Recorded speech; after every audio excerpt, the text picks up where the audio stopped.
the protocols of the Elders of Zion, the Illuminati, you name it, okay? The transnational elites, the Party of Davos, the Bilderberg groups, that whole concept, the Vatican, the royal family bloodline, all of it. It's right in front of our faces, but it also isn't. Now, 50 Cent, the rapper, 50 Cent, you guys might be laughing when you hear this, but just bear with me. 50 Cent said that recently in an interview, that people are more ruthless in business within the corporate world than that of people on the street, like criminals, gangsters, you name it. And he says because on the street, you know that if somebody wants to kill you, they're coming after you, take the necessary precautions to protect yourself, and you know that it's simple business. He's going to try and kill you, you're going to try and kill him. In business, in the corporate world, he says, people, they come with a contract, and they'll screw you, pardon my English, they'll fuck you over with a smile and a wink, just with a signature. And I see what he's saying. Now, the reason I bring all this up, folks, is because if we take a look at the title of today's Let's Get Banned, by the way, welcome back, everybody. Just for a quick little shout out, I would like to thank Doc Rena for some of the notes and references that I will be using for this episode, Now, today's episode of Let's Get Banned is called Hivemind Superstructures, My Thoughts on Aquatic Species Tactics, Einstein's Assistant, and let's delve into dark psychology. This is going to come full circle, and you're going to see why I use the example of 50 Cent, the rapper, literally, and also why I mentioned at the beginning all the different, the Vatican, the Bilderberg, all these different groups. And when I say they're right in front of our faces, but they also aren't, it kind of pertains to the whole concept of secret meetings and things like this. Now, yes, do secret meetings occur in the dark, in the shadows, you name it? Absolutely. But here's the thing. When we get to the aspect and the element of dark psychology, what we have to understand is that if we incorporate, now again, a lot of people may say, Dave, you're saying if because you're trying to correlate things that are not there. Bear with me, folks. When we take a look at the 0-point field, okay, or the 0-point field of consciousness, in which consciousness can interact with human beings and vice versa telepathically, whether it's our direct connective consciousness via that of, I guess you could say, the string that is seen when you're astral projecting, or you name it. The point is this, folks. The individuals that run the world, okay, are actually hiding in plain sight. They are taking orders from certain beings, whether they're extraterrestrial and biological or interdimensional or a little bit of both, depending on the element and faction pertaining to the relative agenda they're going with is a little bit different, and that's for another discussion. But the ultimate idea here is that if dark psychology were to be implemented within amongst all of these individuals, and that were to translate to that of a conflatiatory sort of movement relative to the frequencies that are emitted off of our minds, what we find here is that dark psychology may in fact be a very, very legitimate form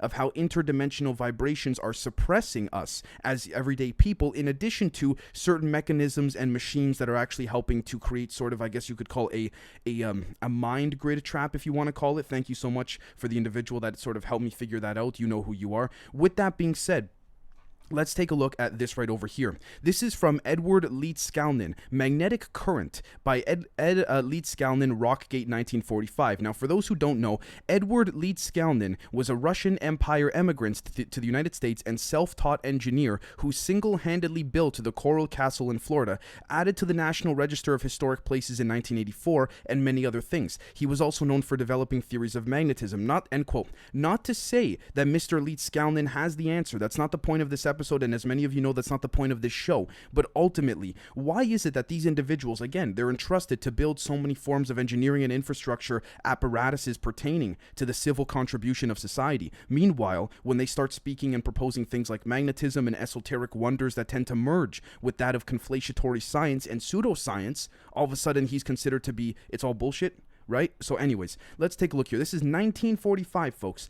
He writes here, following is the result of my 2 years experiment with magnets at Rockgate, 17 miles southwest from Miami, Florida, between 25th and 26th latitude and 80th and 81st longitude west. Here's what's interesting. First, I will describe what a magnet is. In all magnets, one end of the metal is North Pole and the other end is South Pole. Now, I'm not going to get into this whole concept of what he describes relative to the magnetisms and variabilities pertaining to them. However, if we take a look here, each particle in the substance is an individual magnet by itself, and both North and South Pole individual magnets They are so small that they can pass through anything. In fact, they can pass through metal easier than they can through air, end quote. Now, before I go on, we could say, for example, that this sort of metallurgy or metallic looking material that is built on various species crafts of extraterrestrials may pertain to this type of understanding of the North and South Pole energetically relative to how Mr. Leet Scanlon also describes the different apparatuses pertaining to planets' orbits and how our planet is in fact a magnet. Interestingly enough, notice how he says here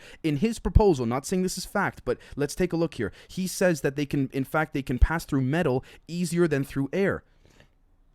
Interesting, isn't it? Because you would think, for example, that if extraterrestrials were to build a craft, it may not be metal because we see metal as that of a more, I guess you could say, materialistic, physical type of apparatus or element that is hard to submerge through. Interestingly enough, though, when we take a look at the fact that there are different metallurgies that are ultimately and allegedly disseminating energies across the global grid in order to help suppress, help the elites and other extraterrestrials of certain factions suppress consciousness, what we're going to find here, folks, is something quite peculiar, which is this. When people say at the moment that the current time we're in, 2021, there are people that are transcending into the fourth and fifth dimensions, and there are other people that will remain in a different reality and stay on a second or third dimension, a lower density tier Earth, if you want to call it. That is relative to the way in which Mr. Leet Scanlon describes the way in which these individual magnets can actually transcend and descend. Again, think about it from an esoteric perspective. Now, interestingly enough, if we scroll down here, look at what we're going to find.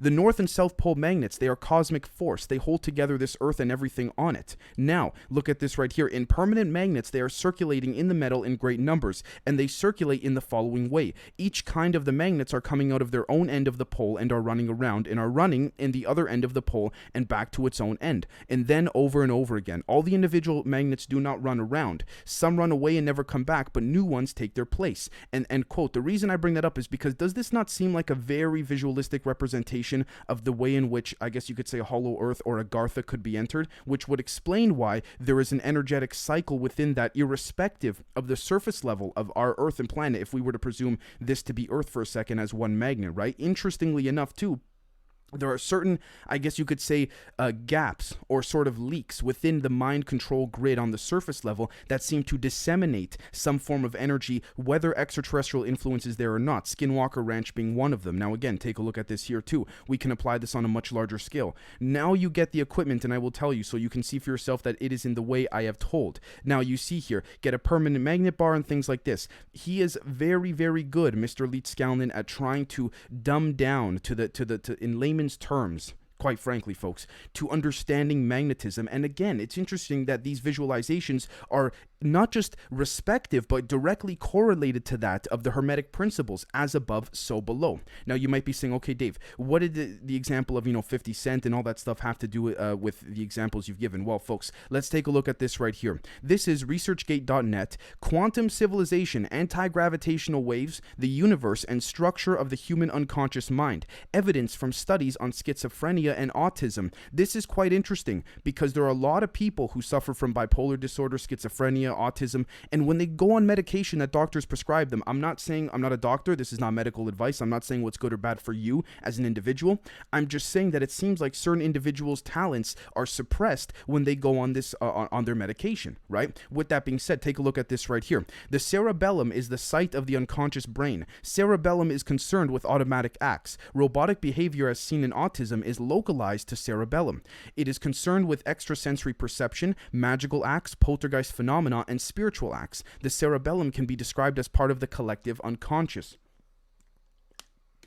Cerebellar lesions also manifest with motor phenomenon. Lesions of the cerebellum manifest with axial and appendicular ataxia. This gives a sense of anti-gravity feeling. Before I go on, end quote, what we're going to find here is that the feelings that people have of leaving their body, the feelings that people have, whether they're being abducted, when they see ghosts and spirits, or they're dreaming, they're in a lucid state, this is the type of activation. I'm not saying this is fact, but this leads us to the correlation between that of science and esotericism being inhabited within different atoms at the subatomic structure relative to what Mr. Leet Scanlon's theories are on magnetism, simply because it is a corresponding cycle relative also to what we're finding to be representative of what we see in nature, the simulation, Earth, whatever you want to call it. The anti-gravity fields and waves are sensed by the cerebellum. Cerebellar lesions manifest with cognitive dysfunction described described as the cerebellar cognitive effect disorder. Cerebellar dysfunction is described in autism and schizophrenia, end quote. Interesting, isn't it? Because they apply it to autism and schizophrenia, and on the surface level of things, I'm not saying that, neuroscientists and neurologists and therapists and, clinical psychologists are deliberately putting this in a category that is incorrect. I blame those at the top that have not given the free and rightfully so deserved information to those of that are suffering from. Again, I hate to say suffering, because we can argue that if appropriated the right way, people who are schizophrenic, bipolar, autistic could really harness their skills in ways that the everyday person cannot simply, or people who do not suffer from this or experience this. Again, I hate to use the term suffer, which just goes to show the energetic and I guess you could say linguistic applications that have been frequently applied to the English language. But anyways, take a look at this right here. DNA sequence reconstituted from water memory. I believe this was Doc Rena who sent this article. Thank you so much, Rena. This really helped a lot. Take a look at this right here. When Nobel laureate HIV researcher Luc Montagnier discovered that certain bacterial and viral DNA sequences dissolved in water causes electromagnetic signals to be emitted at high dilutions, that was bad enough. Now, new results from his lab appear to show that the DNA sequence itself could be reconstituted from the electromagnetic signal. This has stunned the scientific community, that one prominent supporter was nonetheless moved to remark, Luc is either a genius or he is mad, but some quantum physicists are taking that very seriously and are linking Montagnier's findings to decades of research demonstrating the sensitivity of organisms to extremely weak electromagnetic fields. Interestingly enough, take a look at this. In summary, ultra-low frequency electromagnetic signals were detected in certain dilutions of the filtrate from cultures of microorganisms like viruses and bacteria, or from the plasma of humans infected with the same agents. The same results were obtained from their extracted DNA. Okay, the EM signals are not linearly correlated with the initial number of bacterial cells before filtration. In one experiment, the EM signals were similar in suspensions of E. coli cells varying from 10 degrees to 10 to the 9th degree, down to 10. It is an all or none phenomenon. The EM electromagnetic signals are detected only in some high water dilutions of the filtrates. Okay. Now, interestingly enough, if we take a look in the case of M. pyrum, an isolated single gene could induce the electromagnetic signals, suggesting that a short DNA sequence is sufficient to induce the signals. All right. Similarly, a short HIV DNA sequence of 104 base pairs is enough to produce the electromagnetic signals, end quote. Essentially, what we're seeing here is something referred to as a cloning vector, if you want to call it, pertaining to that in which electromagnetism stores memory respective of a certain organism, a certain location, you name it. There's two things I want to connect to this. The first thing is the correlation to that of the chronovisor, okay, where you pointed in a certain direction that Werner von Braun, Hermann Oberth, and a handful of others from the Vatican invested in discreetly and worked on, where they point that Bob Lazar seemingly, we could say, has corroborated. You point that device in a certain direction, and you could see the past of events that occurred in that direction, as well as potential outcomes of the future, and that's a little bit more different, but more so the past. First off, we can correlate this directly to the electromagnetic signals pertained and harnessed and utilized within the chronovisor. Interestingly enough, we can also pertain this to the different elemental beings within that of the aquatic state of things relative to the Project Beta. Members on Patreon will know what I'm talking about. The way in which water needs to be constantly utilized as energy, if you want to call it. Now, take a look at this. DNA sequence recreated from its electromagnetic signature in pure water. All right. And they ran these experiments 12 times. And again, 12 out of 12 times just in this one session. The experiment was highly reproducible. It was 98% identical to the sequence of DNA from which the electromagnetic signals originated.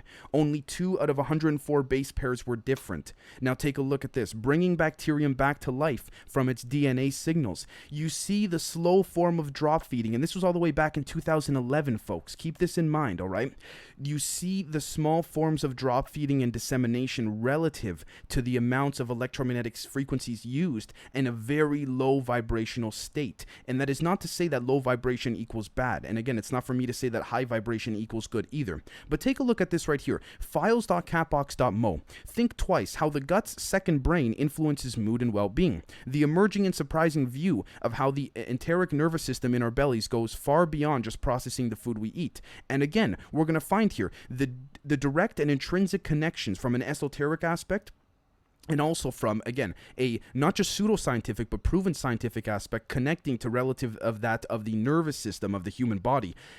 The stomach, okay, what we eat, the diet. I'm not trying to speak as if I'm some lecturer and I know things as if they're fact, but what we eat and consume affects the mind. And a lot of people might be saying, okay, Dave, this is a little bit corny, cheesy. Well, you're saying everybody knows this, right? Granted, but the reason I say that is if we take a look at this article right here, popularmechanics.com, the monkey hive mind, networking the simian brain. Here's what's going to get very, very interesting. When we look at how these elites that run the world apply certain methodologies and apparatuses of dark psychology, okay? And we're going to see right over here of what dark psychology is. We will find, before I get to the official definition of dark psychology, we will find, folks, that ultimately these elites, whether some of them know it or not, are interfacing subconsciously, all right, or unconsciously with the 0-point field harnessing elements of dark psychology, whether they know it as dark psychology or not. That's just the way they go about their lives, that reinstitute electromagnetic signals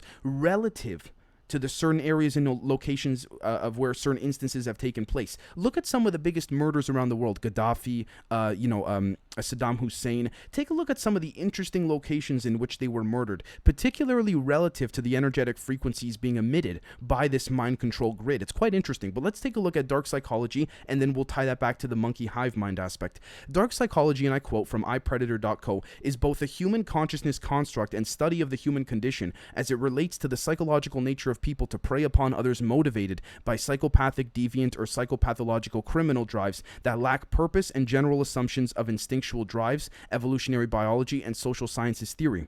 All of humanity has the potentiality to victimize humans and other living creatures. While many restrain or sublimate this tendency, some act upon these impulses. Dark psychology explores criminal, deviant, and cybercriminal minds. This is from Michael Nuccitelli, back in 2006, end quote. Now, here's what's interesting about dark psychology overall. We can say very strongly, I don't think this could be, argued, that the elites of the world, the transnational elites, regardless of the faction they belong to and their goals and agendas, they harness dark psychology. Whether they know it or not, this is just the way they go about things. However, interestingly enough, if these modes of apparatuses of dark psychology are interfacing at a subconscious level or at a conscious level in which the elites are not aware of, because again, they're human just like you and I. Well, they were human anymore. If they are anymore, that's a little bit different to say. But ultimately, when you take a look at the way in which they institute certain geopolitical events, whether it's, things like 9/11, things like major wars, this same apparatus of dark psychology is being at the helm of all this, because of the way in which the thoughts interfacing from these elites interact with that of the 0-point field are curated to create certain instances that have actually been proven, I guess we could say, via, or at least not proven, sorry, I should say rather, evidentially brought forward by articles such as this of how DNA sequence could be reconstituted from water memory. Because if it could be reconstituted from water memory, why can't DNA sequences be brought into the 0-point field where you can actually interact with thought and interact with consciousness in a sense that will be, I guess you could say, supported by what we see here of the cerebellum. And again, the cerebellum is concerned with the tone of the anti-gravity muscles. So the point is this, folks.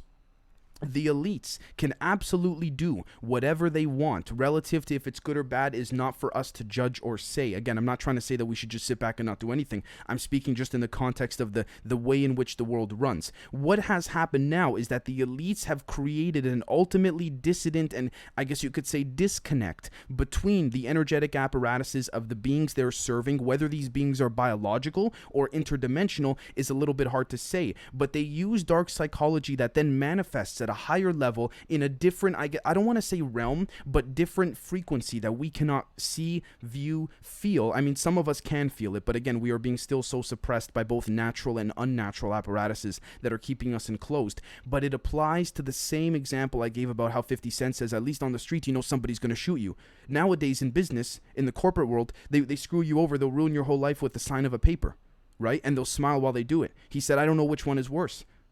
And I don't blame him, because again, it is these same apparatuses here that are being used relative to, if we jump back to Edward Leeds-Skalnin's methods of magnetism that are corresponding to a certain direction, and there has to be bad in order for there to be good by definition, due to, again, if we take a look at Leeds-Skalnin's as above so below hermetic principles. This is not something I enjoy saying, but ultimately this is how life is, because if there was not something below, how would there be by definition something above relative to the perception of how we would see it? Now, if we jump back, to popularmechanics.com, the monkey hive mind.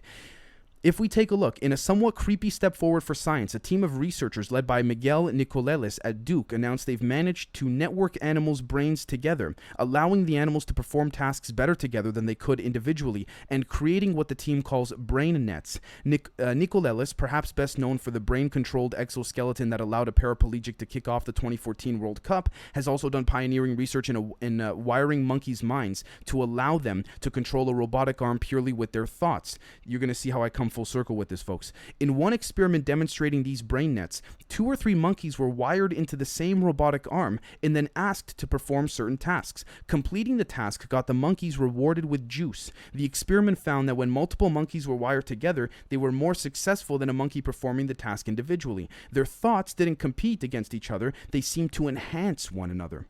And I quote, "They create the superbrain, a structure that is the combination of 3 brains."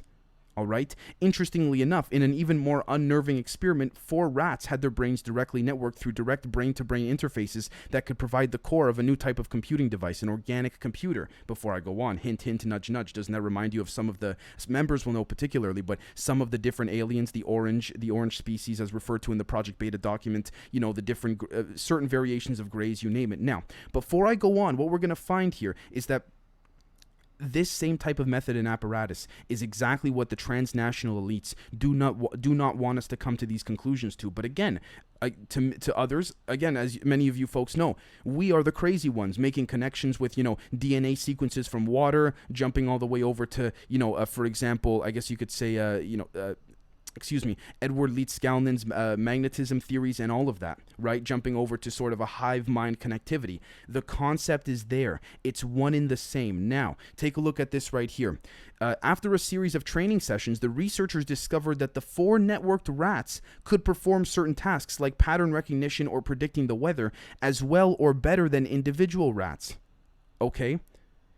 Nicolelis and his Walk Again project based in Brazil plan to next create a non-invasive human brain net with the hope that it can speed up the rehabilitation time of severely paralyzed patients. End quote. When people do psychedelics in groups, they have the same shared experiences, which tells me that the mind control apparatus or grid, that has been many different variations of them, that have been suppressing our cerebellum, if we jump back here again to the ResearchGate extrasensory perception relative to anti-gravitational waves and all that, we will find that there are shared experiences and certain leaks through this mental grid suppression that is actually coming up and about. And again, if we take a look, for example, at certain people who could see paranormal beings in their home. This is sort of a leak in the software of the mind control grid, if you want to call it. Now, take a look at this right here. We're going to jump right back to dark psychology in a second. Phys.org, new nanostructure could be the key to quantum electronics. A novel electronic component from Vienna, could be an important key to the era of quantum information technology. Using a special manufacturing process, pure germanium is bonded with aluminum in a way that atomically sharp interfaces are created. Again, atomically, subatomic, the structures of it. Again, Jack Valet, James Fox, that whole conversation with Joe Rogan. This results in a so-called monolithic metal semiconductor, metal heterostructure. Notice something as well, too, folks. The metallurgies cannot be escaped relative to the way in which certain external apparatuses and I guess you could say equipment and methods are used in order to transcend, move from one dimension to another, and things like this. This structure shows unique effects that are particularly evident at low temperatures. All right? Before I continue on, end quote, notice something too, that you don't need high levels of energy, according to Mr. Lou Elizondo, such as element 115, like Bob Lazarus said, in order to make these craft activate and go. And interestingly enough, if we jump back to the DNA sequence water memory article, there was very low vibrational frequencies, very low resonating frequencies that activated the reconstitution of memory relative to the electromagnetic signals, creating a sort of I guess you could say Akashic record type perception to those that are viewing this, such as you and I, right? Interesting, right? The aluminum becomes superconducting, but not only that, this property is also transferred to the adjacent germanium semiconductor and can be specifically controlled with electric fields. Again, this only supports even more the electric universe theory.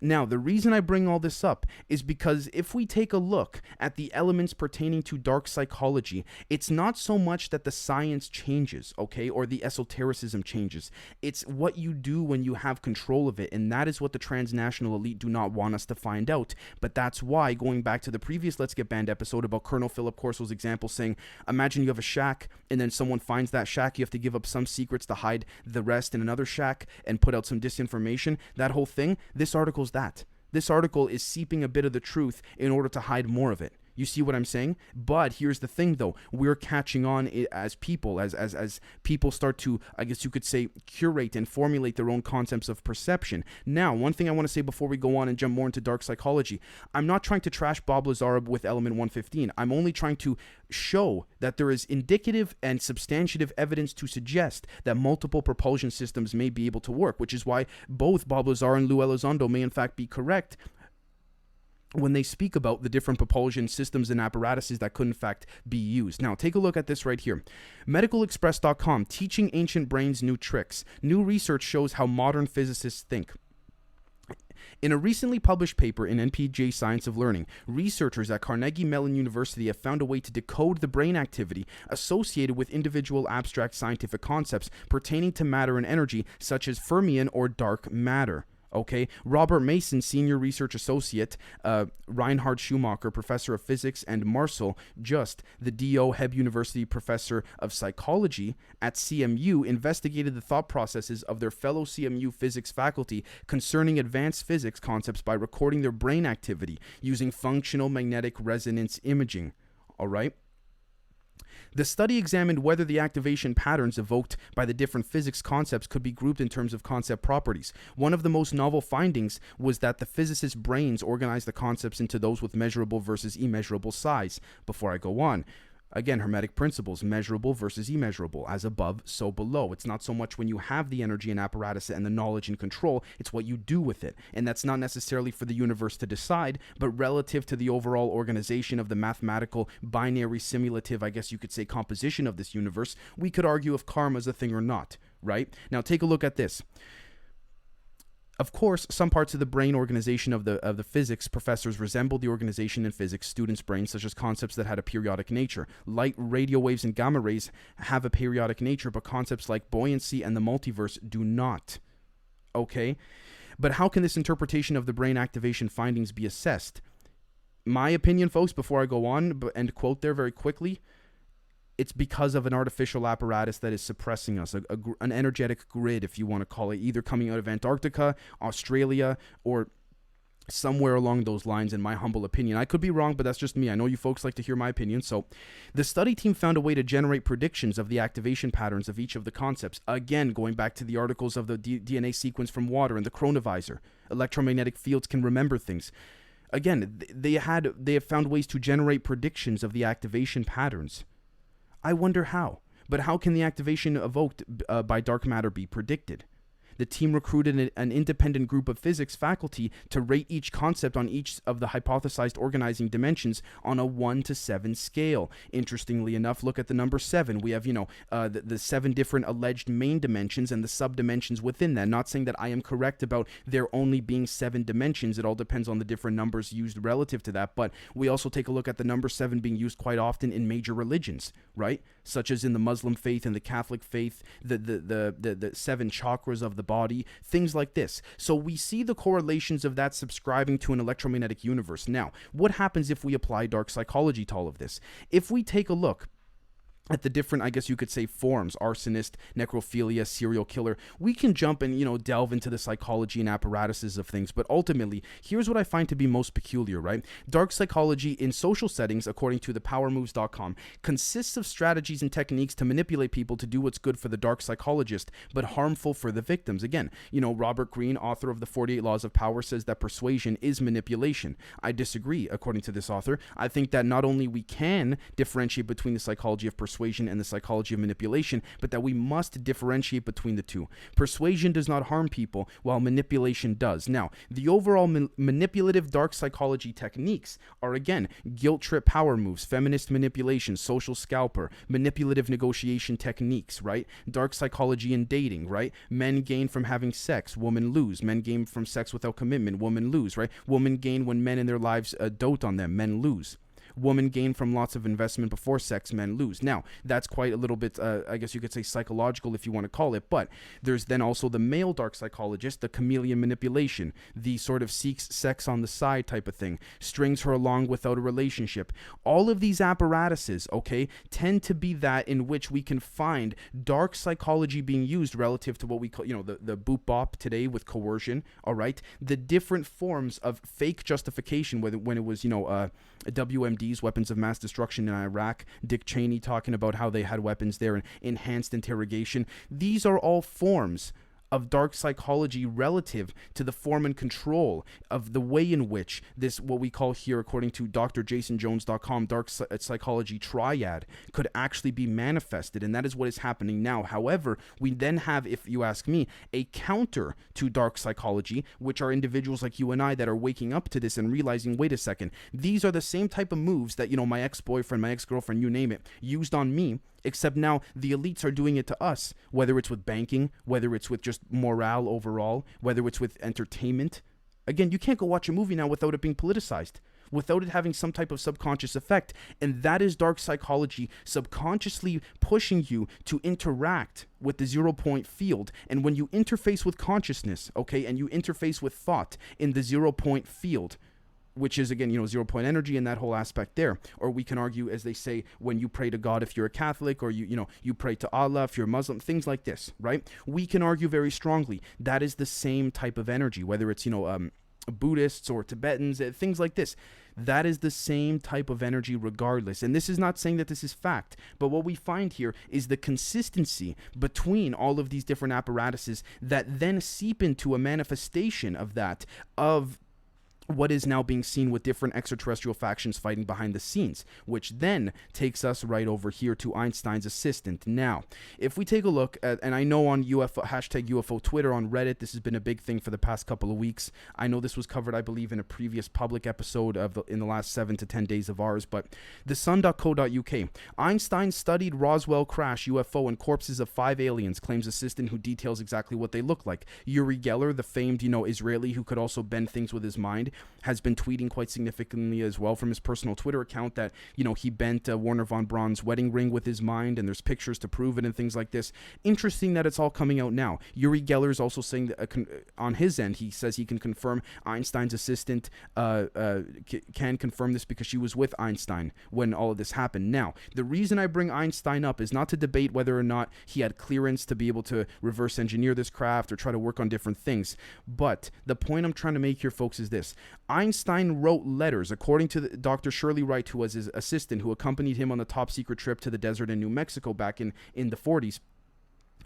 Einstein encouraged the President of the United States and the Majestic 12 members. Arguably, he was part of it, but not particularly. He was sort of a loose branch of it. But the concept is this, that he argued to not attack, shoot down any parts of their materials, whether they are bad or good. Why? Mr. Einstein, I would dare to say, relative to his quote, don't quote me specifically, when he said something along the lines of, religion without science is nothing and science without religion is meaningless. Please forgive me, those are not the exact quotes. But the reason I bring this up is because he understood, whether he knew it consciously or not, that the manifestation of dark psychology could only be disseminated from us as humans interacting with these beings and creating an agreement that therefore would have not allowed for that manifestation and fruition of the everyday person to transcend and ascend, if you want to call it, right? Interestingly enough, too, I'm not saying that he saw this down the road in that regard, but Einstein believed that any type of militaristic approach, whether it was a mental one with regards to the negotiations with these different species and beings or anything of the sort, these hostile approaches should not be taken. And guess what? Those letters and notes he wrote to the president and to President Truman and all that, completely ignored and disregarded. They just wanted his knowledge for science. But interestingly enough, when scientists, we could argue, may have been smarter than the politicians back then, And that's not just for the Roswell incident. We could say that about the atom bomb, right? About how Russians brought if I'm not mistaken, if my history is correct, Russians brought the secrets over to Russia because the scientists scientists brought the secrets to Russia because they knew that if the U.S. was the dominant power with the atom bomb, then that would make them a controlling imperialistic nation. So the genie's out of the bottle, but the scale had to be balanced out. You see what I'm saying? And so now it was an even balance between the Soviet Union and their nuclear weapons and America and their nuclear weapons. And of course, that expanded around the world later on as time went on. The point here, folks, though, is this. When you take a look at the different methods that are used for whether it's nanotechnology, whether it's for physics, whether it's for understanding the mind, whether it's for dark psychology, whether it's for the hive mind concept, whether it's for, again, this sort of different, I guess you could say, apparatuses that are pushed and insisted on relative to that of frequencies, anti-gravity, and different forms of thinking and perspective. What we find here is that there is a deep intrinsic connection that brings everything full circle. So ultimately, what we're seeing here, folks, is that there are elites within this world that are harnessing the attributes and elements of dark psychology that then manifest, whether they know it or not, relative of the orders they're being given from interdimensional or extraterrestrial biological beings, manifest into the 0-point field that only creates the further need for more oppression and suppression of the masses. We take a look at this right here, rareedit.com or rareedit, whatever you want to call it. I know someone that works for NOAA. The disclosure rumors are 100% true, and the species in question is aquatic. Now, a lot of you might be saying, okay, Dave, you just seemingly ended this, and now all of a sudden you're back having to do with, these aquatic creatures. Well, if we take a look at the DNA being reconstituted and memories are being, I guess you could say, re-ingrained relative to that of certain biological organisms, we're going to find here that aquatic species are far more significant than we may think, not just for the different apparatuses and ships and craft of these beings, and even putting aside the document of Project Beta. What we're going to find here is interesting of pertaining to the way in which water may actually attribute to that of dark psychology manifesting into the 0-point field. So let's take a look. I don't expect anyone to believe me, and that's fine. I know a lot of BS gets posted here for shits and giggles. I'm just sharing a story from a few weeks ago that I feel is relevant due to all the disclosure talk. I have a college friend that landed a job working for NOAA in a pretty high capacity. I won't say more than that to protect their privacy. Around the holidays, me and said friend were catching up, and they shifted the topic to aliens. This friend is very level-headed, and we usually don't talk about that stuff like that. It's mostly family talk and work. They asked if I believed in aliens, to which I replied that I'd like to, but we simply don't have enough evidence. Their expression porked up, and they said, "I'm going to tell you something, and I want you to take me absolutely serious." Okay, where's this going? I thought. They never seemed so intense in a conversation before, so I braced for some kind of huge personal reveal or something. But they started talking about the Russian submarine incident that happened not too long ago, where supposedly a fire broke out on board a nuclear-powered Russian sub and killed everyone on board. They said that was a cover story that Poon came up with for what really happened. The sub was apparently investigating an underwater base that is controlled by non-human entities. They got too close, and the sub was destroyed by those beings. My friend went on to detail how most world governments are aware of their presence, yet keep it undisclosed because of the ramifications to society it may have. Also because we can't do anything to stop or forcefully reveal them. They told me that NOAA has had thousands of incidences of contact with these underwater beings, and that it's fairly common knowledge among certain departments and roles in the organization. They said they have witnessed video, audio, and physical evidence of these beings residing in our oceans, but it is kept under tight wraps by senior officials and whatever government sector controls NOAA. All right. Here's what's interesting as well, too. They said they don't know exactly what details will be provided to the public, but that in general, it will be made known that there are other beings occupying our planet and that they are not from another planet, but have been here long before us.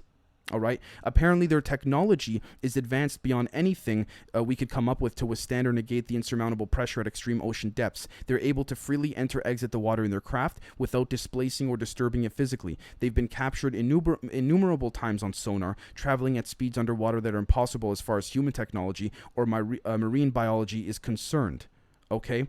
My friend also detailed that they have witnessed outside of any craft swimming in the ocean freely by submersible divers and cameras at the bottom of oil rig platforms. They're humanoid and resemble what most people would call the typical gray alien. Oversized head, large eyes, no visible ears, small mouths. It's not known how they breathe and move underwater. End quote. The reason, again, folks, I'm bringing all of this up is because when you take a look at the way in which water may in fact be much more of a, I guess you could say, soluble, esoteric and subatomic structure that could pass through, whether it's from a mental perspective of telepathy or any other things relative to that of a comparison to air, relative to the example earlier on about Mr.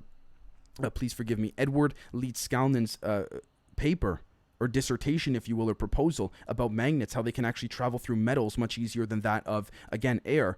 It doesn't sound that far-fetched that water, although from a materialistic sense may be difficult for us to understand, maneuver, you name it, there's far more composition and I guess you could say life within that of the ocean than on the surface. With that being said, I apologize for sort of coming back after I thought the episode was finished. Please forgive me, it was a total mistake. I forgot to just tie in the last part there. With that being said, folks, we'll catch all of you very, very soon. Cheers.